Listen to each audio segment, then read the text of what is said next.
Welcome, ladies, to the Real Estate Investor Show, providing inspiration, strategies, and insight to empower women investors to live balanced and financially free lives. Now, here are your co-hosts, Liz and Andresa. Welcome back, ladies. This is Liz. And this is Andresa. Welcome back to the Real Estate Investor Show, minisode edition, where 10 minutes or less, we share a very quick lessons story, and we teach something along the way that's coming up for us in our investing business so you could take it into your life. And what I'm going to be talking about today is we recently closed our largest raise on the Andresa side. An investor was also very instrumental in this process. We closed a $60 million project. It's a $20 million raise, and it's fresh in my head. So I'm going to share some learned lessons. I love it because I was in the back end watching everything, and I can't wait for you guys to know what happened. So I'm going to share some fresh off the something. I don't know. You guys know I don't know what analogies to use at what time, but it's fresh off the something. And why this is so important is this. I want to share a little of my journey, and I do share that along the way, but my husband and I started investing, many of you know, and if this is the first one you're listening to, 16 years ago. And our first deal, we bought a duplex, and my dad loaned us $30,000. So that was our first private money deal. And like I said, we just recently closed on 5 properties, 2 states. It was a $60 million project, and it was a $20 million raise. So 30,000, 16 years ago, right? To 20 million. Oh gosh.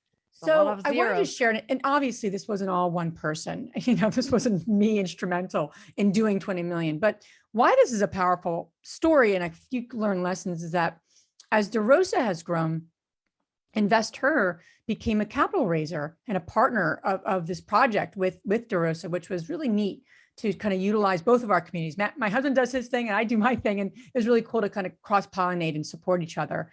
And we were actually the largest partner out of everyone, which was really great in terms of what we contributed, and had some amazing women along with us investing passively in this deal. So here's some quick learn lessons, and it's going to be a lot along the way because as everyone knows, the work begins when you close. The work doesn't begin before that. Now the real work to create the value, increase net operating income, take good care of the tenants, and really transition these buildings to their highest and best use begins now. And obviously to take care of our investors and to exceed their expectations. That's all happening now. But I want to share some of the learned lessons up until this point. I was really reminded, Andresa, really quickly that everything big begins with one step. Like to really think about and appreciate my journey of we borrowed $30,000 from my dad. And that was a really, really big deal. My husband and I were not married. We were dating. I don't even think we were engaged. No, we were engaged. I always kind of forget that. We were engaged. We were not married. And my dad loaned him and I with, quite honestly, zero experience, right? It wasn't like we were this real estate investing moguls. Far from that. We took classes at DIG, Diversified Investors Group, for a year. And my dad's like, okay, I'll lend you money. I'm like, wow, he had some faith in us. So I'm really, when you achieve something bigger for yourself, make sure you stop and appreciate where you started. Because when you don't do that, you're just on to the next thing. And it's really easy to just be on to the next thing. So that's my first quick lesson, and something that I became very present to recently. Just kind of, and action creates momentum. You don't go out and raise as a team $20 million and literally just wake up and do that, right? But little things become bigger things, and momentum is created, and you make pivots and you make shifts. So that's my first quick lesson. I also want to mention, because the baseball season is upon us, and I am a New York Mets fan, excited to go see them with my dad. I take him once a year. So many people think when you go up to the plate, they're just there, and you're like, everyone should be hitting a home run. And real estate is not that at all. You go up to the plate, and sometimes you hit singles, sometimes you strike out, sometimes you walk, or quite honestly, sometimes you bunt and you get out, but your teammate is advanced. So for those who like baseball, you're appreciating my metaphor here, but you don't swing and every time you hit a home run. So I want to say that was another just important lesson I learned along the way, is that you just keep trying, you keep getting up to the plate, don't give up. So I just want to mention that. Second thing is power of building relationships. We had a team of people raising money. We had a internal team raising money. 20 million is a lot of money it's a lot of money to anyone, but for us, it was our larger raise. And when you start to scale, you have to pivot. You can't keep doing the same things that you were doing previously, right? So something has to shift for you to meet the new threshold, meet the new goal, right? We all kind of know that, but then to see the action happen. So I had built a relationship, and so did my husband, with a group of accredited investors. So this is like literally a group who curated a group of accredited investors who are always looking for deals to put their money passively into, right? And our deal was an accredited only deal. So anyway, I want to share this really quickly. I was on a panel with this gentleman. I can tell you his name, not any of that, but I was on a panel with him, and I followed up and had a phone call after. I didn't have much to say, but I knew there was someone I wanted to build a relationship with. So I took the time, I followed up with this person. I said, I would love to learn more about how I can help you, and vice versa. Sounds like you're doing some great things at that organization. We had a call, had a really pleasurable call, learned a little more, about us. And he said, I really like what you're doing on Investor, of course. And I love the projects you're doing on Andresa. Keep me in mind for future deals. I think, this could maybe be a good opportunity for us in the future. It was like 3 years ago. My husband met him, also followed up and stayed in touch with him. And they actually became another, it was another partner of ours, if you will, where we, $7 million we raised through that relationship. 7 million of the 20 million came from that relationship. That's pretty significant. It's almost a third. That phone call.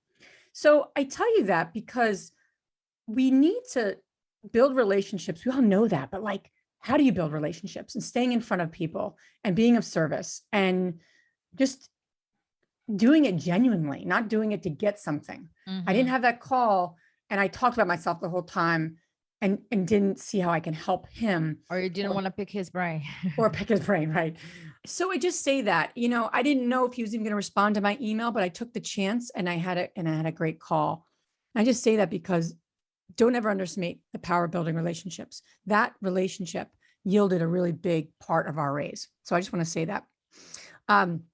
I also want to say that Investor really did a great job as a team being a partner of this project and really putting this in front of the women that are in our community and really being, fully behind it. A couple of things really helped in terms of raising money here. And then it's always a reminder, no matter where you are in your journey of starting out raising money or you're raising 20 million, consistency is key.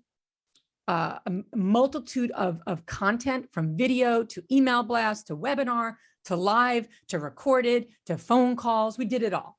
And I think the variety of educating people about the deal, to connect with us, some things were automated, some things were live, was really powerful.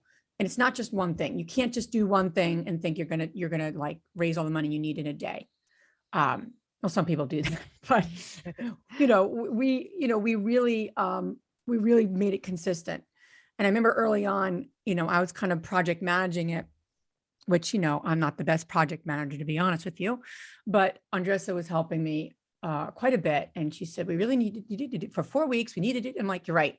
And we did that, and her counsel and her expertise and her core genius was critical.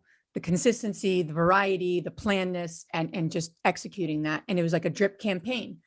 So I just want to say that variety, when you're enrolling people in anything, variety is the key. And also watch what's working and do more of that. The videos I started to do were working. Andresa's like, do more of that. That's working. How many people came in that day, or how many people were interested in learning more? Great. Let's do more of that. So good learn lesson there. Variety, consistency. Yeah, because I think that a lot of people just put it out there, but they forget to analyze the numbers, right? How many people registered to your webinar? How many people showed up? How many people watched the video, the recording that went after? Yep. And then how many people from that batch of people watching it really submitted and became an investor. So it's all math behind the scenes. But if you're very genuine about what you're putting out there and educating them, because sometimes it's not a good deal for them now, but then they are educated and they can make a great decision for them in other deals, either with you or with somebody else. Correct. Yeah, absolutely. And the last lesson was that, for people who haven't been through, whether it's a, $500,000 raise or 20 million raise, it's always hardest at the beginning and in the middle. It's actually the easiest at the end.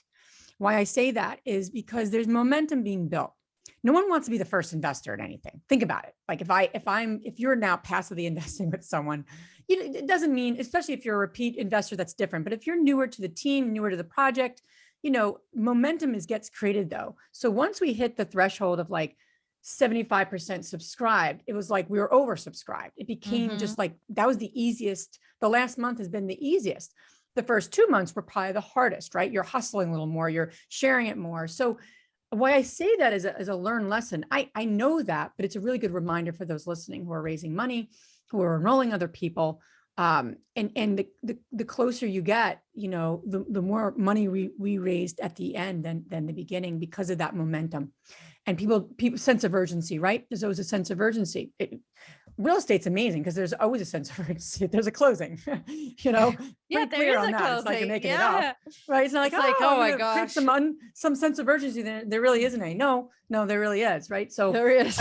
I just say that because it's a reminder, and it's also a learned lesson for those who are maybe getting into a larger raise that you're just, you haven't done before. So just know that it heats up more at the end, and have faith. Keep the process moving, keep your consistency in a variety of modes. Don't give up. No, once you get over that like 65, 70% threshold of being subscribed, it just seems to hum a little easier and happen a little faster. So those are my lessons. There's going to be a lot more. Andresa and I are going to be doing lots of video shoots from the properties. We're going to be going there very soon and learn lessons along the way as we're managing and turning these around. Because again, that is where the work has to be done. But I just want to mention some of the learned lessons that I've gotten so far. Now let's go. Let's get our boots on. No, just kidding. But I'm very grateful for this journey with Andresa and all the women that trusted us, that came along with us. We're very proud, and we're going to be presenting more deals for our community, because that's something that our members really, they want to invest, and they want to invest with people that they really like, trust, and respect. And they're very straightforward. There's no BS over here, people. So if that's what you're looking for, that's what you're going to get. So thanks so much for watching, and let us know if you have questions, right, Liz? So we can support you in your journey. Thank you. If you enjoyed this podcast and want to receive updates on our next interviews, go to our website, therealestateinvestor.com. There, you can subscribe to our show, become part of our investor community, and get updates on upcoming episodes. If you like our show, please share it with other women who would benefit. And don't forget to leave us a rating on iTunes. We'd really appreciate it. And as always, we encourage you to take one action as a result of today's show and put it into motion so you can live both a financially free and balanced life. Thanks for spending time with us. Ciao.